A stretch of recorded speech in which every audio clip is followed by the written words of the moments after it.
people in America were given LSD. It's a drug like cocaine and amphetamine, and so they got millions of people, gave them LSD, and they wanted to know the effects of LSD on the population. During the famous Tuskegee experiment, where black people were denied treatment for 40 years. For 40 years, more than 60,000 black people, only 400, about 400 survived. You know, more than 60,000 black people were given syphilis deliberately. They were injected with syphilis.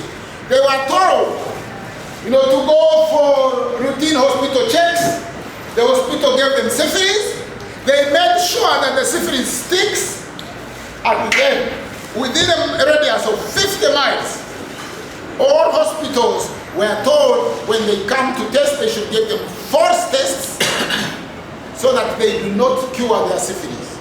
So you would go to a hospital and they would say, yes, you just have a slight cold, or you just have a fever, or you know, you have nothing to worry about.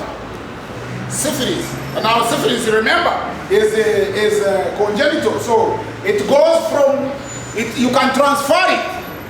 So here is a government of America that uses millions of its own people for LSD. Secondly, syphilis. The Tuskegee syphilis experiment was an experiment that the government did on 399 black men in Alabama who had syphilis. It was an awful, unjust, and irresponsible thing that the government did, occurring from 1932 to 1972. Doctors failed to tell the men of their condition, syphilis, and when a cure came out for syphilis in 1947, the doctors also failed to provide the men with this cure. The men had a right to know that they had syphilis, and the government and doctors had a responsibility to tell them what they were doing. The government failed at doing their responsibility, and as a result, the men were deprived of their rights. Tuskegee is a city in Macon County, Alabama, where over 95% of the population is black people. Here is where the Tuskegee syphilis experiment took place. The Tuskegee study didn't start out as we know it today, though. It began as a study to document and treat syphilis in the black population. When funding was cut because of the Great Depression, the U.S. Public Health Service stopped the original study and turned it into what it became and is known for today. The Tuskegee syphilis experiment lasted 40 years, although it was originally only supposed to last 6 months. During this time, the U.S. Public Health Service used these 399 men to study the long-term effects of untreated syphilis in black men. Syphilis is an STD in which, when left untreated, can result in horrible symptoms, ultimately resulting in death. In July of 1972, Peter Buxton, a former health service employee, spilled the story to the press of what was going on, and the information of the study. The Washington Star then released a story revealing what the Tuskegee study was doing on July 25th of 1972. On May 16th, 1997, in the East Room of the White House, he made a public apology regarding the Tuskegee syphilis experiment. Done cannot be undone, but we can end the silence. We can stop turning our heads away. We can look at you in the eye and finally say, on behalf of the American people, what the United States government did was shameful. The president's apology did not make up for the horrors that the government performed on these poor men and the tragedies they faced because of it. It does not change the fact that these men were completely deprived of their rights, and the government completely failed in doing their responsibility to treat humans as humans, not as lab rats.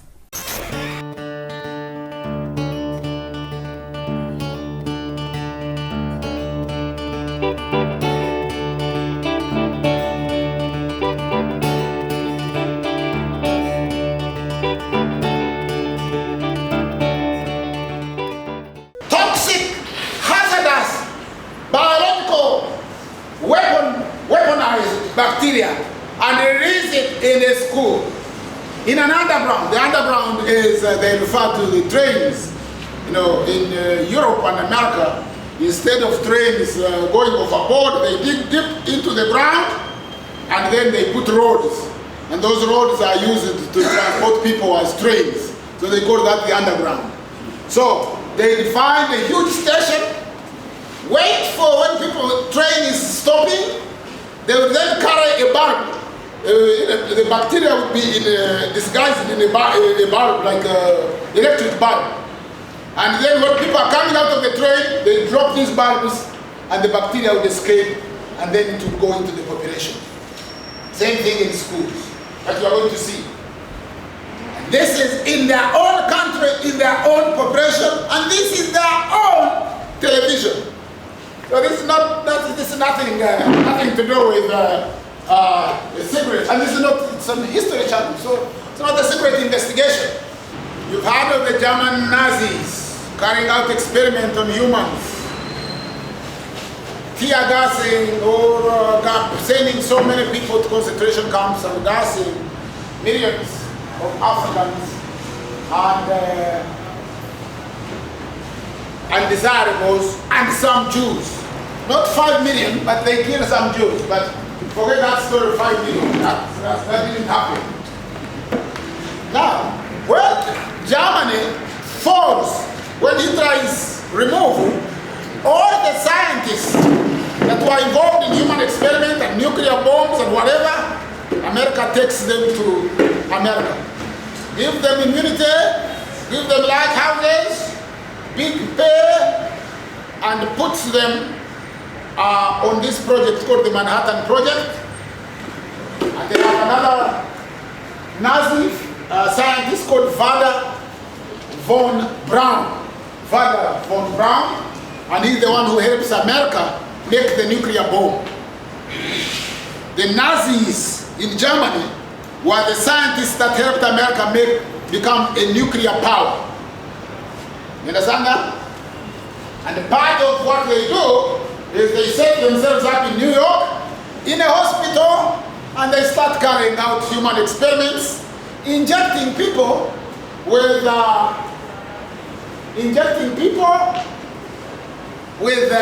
hazardous material. You go to hospital to check for something, and guess what?